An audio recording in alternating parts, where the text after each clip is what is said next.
Well, two things, right? Yesterday we were blessed. Some of the hot weather came out yesterday at the end of practice. Obviously, you guys are here. It's been a little bit cooler. We're supposed to be in the mid 80s on Saturday, so a blessing out there today to get some warmer weather, get our guys prepared for that. I thought coming out of the bye week, we needed to snap in on Sunday. Really liked Tuesday and Wednesday's practice, and then probably had as good a Thursday as we had right there. So excited about that. I think the big thing is coming into this week.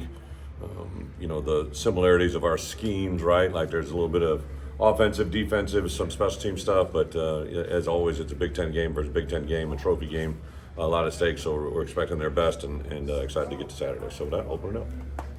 Yes, Brett Bart told us that Brandon Henderson had a really good Yeah. open week for you. I know he's been a guy you mentioned trying to find his way on the field. Yeah. What'd that look like for him? Yeah, I think obviously a lot of stuff with the tight end stuff was fun, but really just to kind of get him out there used to playing, right?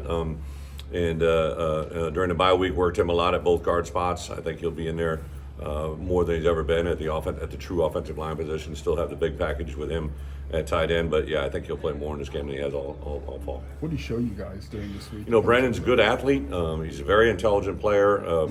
In high school, he literally kind of came in as a guy that we projected to play tight. There was literally one practice where he played all five positions. So just extremely intelligent, very focused. He probably plays better the closer he gets to the ball. I think that's come out this year. Even the reps at center showed that more than anything. D1 councils vote to get rid of national letters of intent. Yeah. Where did you fall maybe on that? Yeah, that one really kind of came to last, I would say, year to 6 months. People started talking about it. I know we talked about it a year ago. It really started with the transfer portal, right? Because now all of a sudden you're dealing with a bunch of guys that are entering your program that don't have any way to matriculate into your program other than taking classes. So the rule is, right, so if I recruit a young man and he's a transfer, he may commit. He may even say he's going there. We've had situations where we've had guys deposit on their apartments on campus and go to another school because there's nothing that's tying them here until they take the only legal binding agreement was when they take a class, they initiate a class. So then you had different programs all over the country. We're getting guys in online classes, getting them to take classes while they're on their visits, like just a bunch of just shenanigans. So really had been pushing for this as a football coaches association, and then finally this matriculated. So I think it's a really good thing to kind of give the way for transfers to now have a way to lock into a university and they know where they're going, right? Obviously you've got the two portals still, but this should be able to clean up a little bit of that. I'm all for it. Anything that cleans this up, like we literally get a chance to be a part of the best game the best profession, however you want to say it. Like, it's a very exciting time to be a college football coach, and I think this even makes it a little bit cleaner. Any forecast any changes like with high school prospects? Well, that's a question I ask. Honestly, we're gathering information as you are, but I do think that December 4th we're going to have a signing date that will be kind of standard, normal procedures. Everything that I've been told, it's going to be still locked into a financial aid agreement between you and the university. There won't be the NLI thing that has been a national, but I don't think the student athletes or the universities from a big picture view are going to seem that much different, except for the portal thing is going to dramatically change guys locking in and can't flip until the next portal. The portal thing meaning the window that's shrinking, Yeah. perhaps? Well, I was actually one that want to make it bigger, so it's, to me, like, I just think you want to make it into one window, right?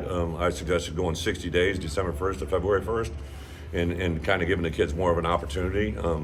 I know we talked about having one, and I understand the second one this year, especially because, roster size are going to have to go for us, like we're going from 120 to 105, right? So there's going to be some natural movement on your rosters, which I get the second portal. So anything to benefit student athletes, I think we have to be smart about protecting themselves from themselves, right? Like I really do believe, everybody talks 30 for 30s, right? I believe at some point in the future, they're going to talk about a 30 for 30 of what we did to graduation rates, just because I think these kids that are transferring multiple times, they're losing sight of their graduation date, which is, I think, our responsibility to protect themselves. So that's the only thing that I get concerned about. But anything that allows kids to maximize their results, I think is a positive thing. What do you think of that second portal window still being a thing? Yeah, I think it's a necessity for this year. I do think that it'll gravitate to maybe eventually go into one, but I think that one has to be bigger. So everybody's trying to me, the thing that we're missing is, like for us, we always start classes the Tuesday after Martin Luther King Day. So we're a little bit later, some are a little bit earlier. Like if you play a game on January 1st and you're supposed to decide by January 5th, like what are we doing, right? So I think to give them a bigger window, even if there's a kid that on campus isn't going to be with me in the fall, I would rather know that than have them go through spring ball, right, and kind of clean up your roster. I think one of the greatest things we can't lose sight of is we got an incredible relationship right now with the world in college football. Everybody wants to watch college football. You see it on the TV experiences, the money that's being paid, the venues that are being sold out, right? Like we're getting close to our number of sellouts here at Illinois. So like we got a really good product. I don't want to take away from building that product and make sure it's great. And I think when you start jacking with rosters post spring ball, the ability to just kind of have a few kids make a decision that can greatly change your roster, which could affect your season. I think that's what we got to protect ourselves from. Coach, the trophy game side of this whole thing, the trophy game part, how much do you talk about that within the team? Yeah. How important is it to you to, I know that case that Anthony right now. Yeah, absolutely. So, when I came in, one of the first things we did is build a trophy case, right? And Okay. we were able to get Northwestern in there for a couple, but we lost it last year, and we've never been able to get Purdue, so it's sat empty, and that's kind of the way I've approached the whole week. We can talk about it, and express our opinion and desire to have it, but until you touch it, see it, smell it, feel it, like it's not there, right? So I think that's been its own message within itself, but also this week is about playing Purdue, which is the next Big Ten opponent, and there's an emphasis on that. I think it's a little bit more obtainable once you have it. Any injury updates of note for Saturday? A couple guys are going to be game time decisions that we're still making. We returned guys this week. I think the big one for us is just, some of the guys that haven't practiced during that whole entire bye week and they've been limited here, they're cleared, but how much can they go? So that's going to be the big one. Any update on not update? What have you seen from Hudson Card so far this year? What kind of challenges Well, does he potentially? Obviously, we evaluated and watched him out of when he was transferring the portal. The guy we saw last year, very live arm, can run. He can and obviously make a lot of adjustments within a play. I think great quarterback can make something happen when nothing is there, right? And I think he falls in that category. So, he's a very dynamic player. Obviously, they got a new offensive play caller or play system, but the more you see of him, the more you appreciate just the multi-talents he brings.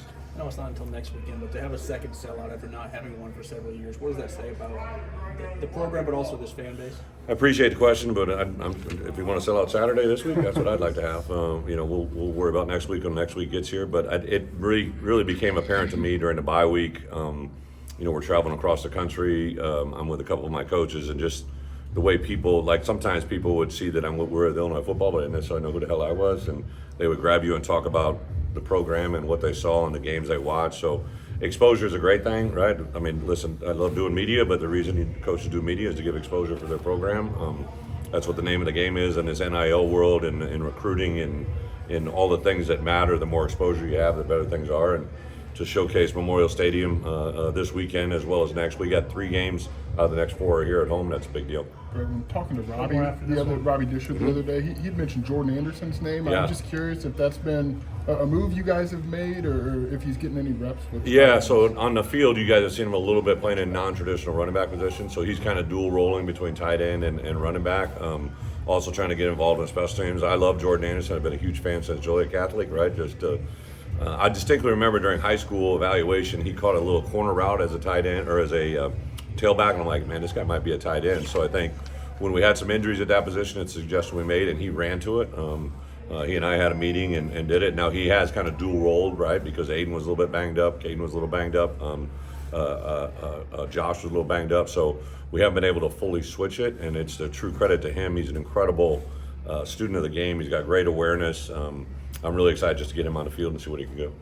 I guess with your help relative at running back, and then Khalil showing he can play, does that kind of help make that transition a little bit more? What I think we have unique to the running back room is every one of those guys is a good skill set for that position, but they're all uniquely different. Like I've said it now a couple times, I think when you have a running back room that has multi-talents, but the more multi-talents they have that are different from one another, Caden and Josh are very similar in what they bring. Aiden's a little maybe combo platter, but Khalil is probably a traditional skill set that none of those other guys really possess. So I think to have the volume of skills in that position is really important.